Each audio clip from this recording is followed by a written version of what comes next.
바로 항속거리가 길었던 2차 대전 때 활약했던 F-51 머스탱.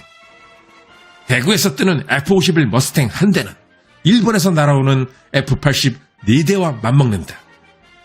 김일성이 마치 미친 사람처럼 수화기를 들고 분노와 체념을 반복했던 것은 바로 이런 사정 때문이었습니다.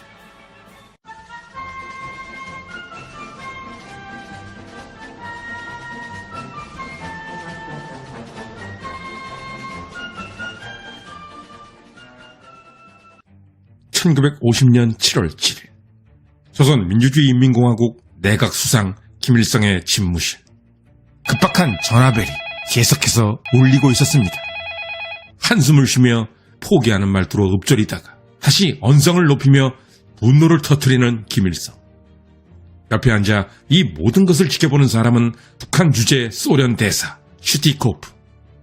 후에 슈티코프는 스탈린에게 이런 보고를 올렸습니다. 나는 김일성이 그렇게 당황하고 분노하는 모습을 처음 보았습니다.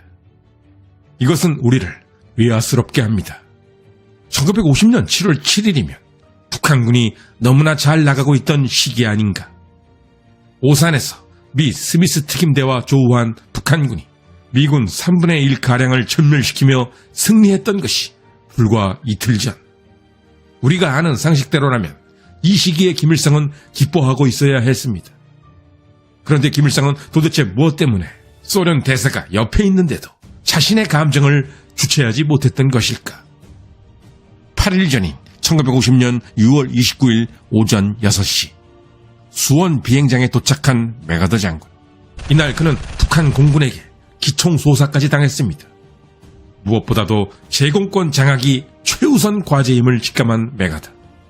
당시 메가더 휘하의 공군은 극동 공군 예하 미 제5 공군. 제공권 장악을 위해서는 지금 즉시 북한 영토를 공격해야 합니다. 메가더 장군은 그의 제안을 그 자리에서 승인했습니다. 이렇게 1950년 6월 29일 오후 최초의 북한 폭격이 시작되었습니다. 목표는 평양 비행장. 이것은 군 통수권자인 대통령 승인 없이 현장 지휘관 판단에 의해 적 수도를 폭격한 미국 역사상 최초의 사례였습니다. 현대전에서 공군은 단순한 지원병가가 아닙니다. 공군은 전장의 구조 자체를 바꾸는 지배 변수입니다. 공군의 가장 핵심적인 역할은 적 시스템 파괴. 아무리 강력한 지상군이라도 후방 보급이 없이는 힘을 발휘하기 힘든 법. 분명 북한군은 남한 땅을 휩쓸며 내려가고 있었지만 후방이 철저히 유린당하기 시작하면서 북한군은 이기고 있으면서도 웃을 수가 없는 상황으로 빠져들기 시작했던 것입니다. 사실 당시 미 제5 공군은 충분한 폭격 역량을 갖고 있지 않았습니다. 왜냐하면 미 제5 공군의 임무는 일본 영공에 대한 방어였지 폭격 임무가 아니었기 때문. 1950년 7월 3일 미 공군 참모총장 반덴버그가 나섰습니다. 그는 미 본토에 있던 전략공군 사령부 예하 제15공군의 전략 폭격기 부대를 일본으로 이동시키는 조치를 취했습니다. 이것은 정말 파격적인 조치. 미 본토 전략에 구멍이 나는 것을 무릅쓴 조치였기 때문이었습니다. 이때부터 북한 영토에 대한 전략 폭격은 본토에서 날아온 제15공군의 전략 폭격기 부대가, 북한군에 대한 전술 타격은 미 제5공군으로 역할 분담이 이루어졌습니다. 당시 북한은 아시아 최고의 산업시설들을 갖고 있었습니다. 일본은 1910년대부터 수많은 공업시설을 북한 땅에 건설해 놨는데 이 공장들은 태평양 전쟁 기간에도 털끝만한 피해도 입지 않았습니다. 전후 일본의 학자들은 일본의 전쟁 준비가 오히려 김일성의 전쟁 준비를 해준 꼴이라는 말까지 했을 정도. 특히 평양에 있던 평양 병기 제작소는 각종 구경의 포탄과 기관총 탄환을 자체 생산하는 곳이었는데 일본 패망 직전에도 연간 200만 발 이상의 포탄을 생산했을 정도였습니다. 또한 흥남에는 일본이 건설한 아시아 최고 수준의 공업단지가 있었는데 흥남 배려공장, 흥남 제철소 등이 그것이었습니다. 그러나 1950년 7월 30일 이 지역은 폐허로 변하기 시작했습니다. 폭격에 나선 것은 B-29 폭격기 47대. 단 3일 만에 아시아 최고의 산업단지인 흥남공업지구가 사라져버렸습니다.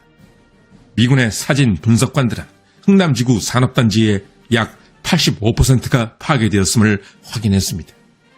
하지만 당시 미 공군의 전략 폭격엔 문제가 있었습니다. B-29 폭격기에서 투하하는 폭탄 한 발 명중률은 거의 0%. 적어도 100에서 200발의 폭탄을 한꺼번에 투하해야 50에서 80%의 명중률이 나왔습니다. 따라서 B-29 폭격기로는 지금의 외과 수술적인 타격은 꿈도 못 꾸는 상황. 이런 이유로 미 극동 공군 사령관 스트레이트 마이어 장군은 태평양 전쟁 당시 일본에게 했던 것처럼 아예 소위탄을 사용하여 북한 도시들을 잿더미로 만들자고 제안했습니다. 그러나 유엔군 총사령관 메가더는 북한 도시들에 대한 소위탄 공격 제안을 거부했습니다. 우리는 메가더 장군 하면 그래 핵폭탄 공격을 떠올립니다만 이것 또한 우리가 굉장히 잘못 알고 있는 사실이라는 것은 이미 채널의 다른 컨텐츠에서 다룬 바 있습니다.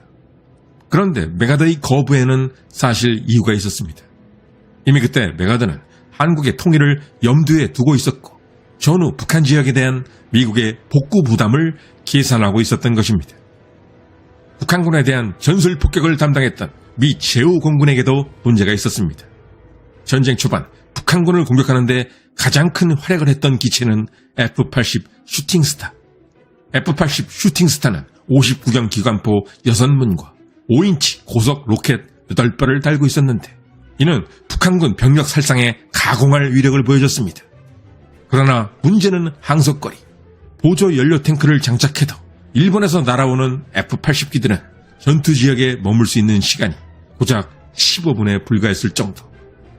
만약 내가 30분 정도만 목표 지역에 머물 수 있었다면 나는 좀 더 많은 적 탱크와 차량을 발견했을 것이다.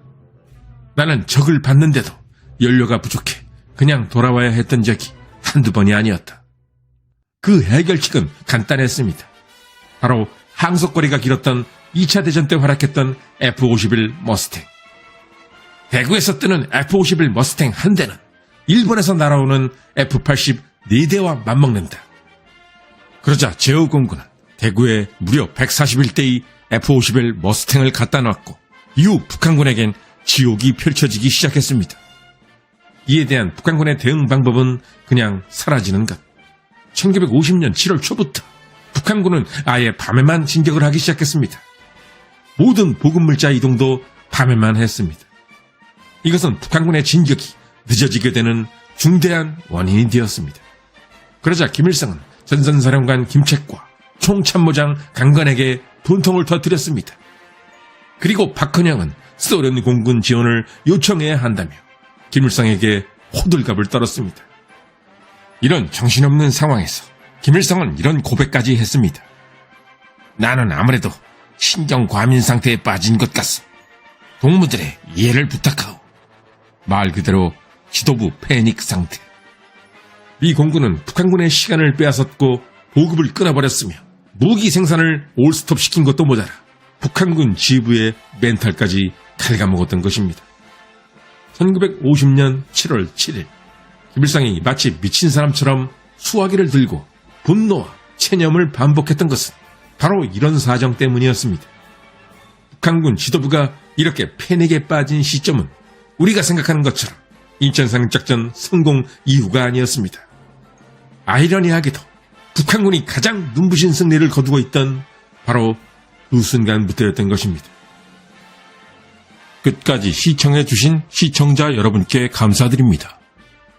다음에도 유익하고 흥미로운 컨텐츠로 찾아뵙겠습니다.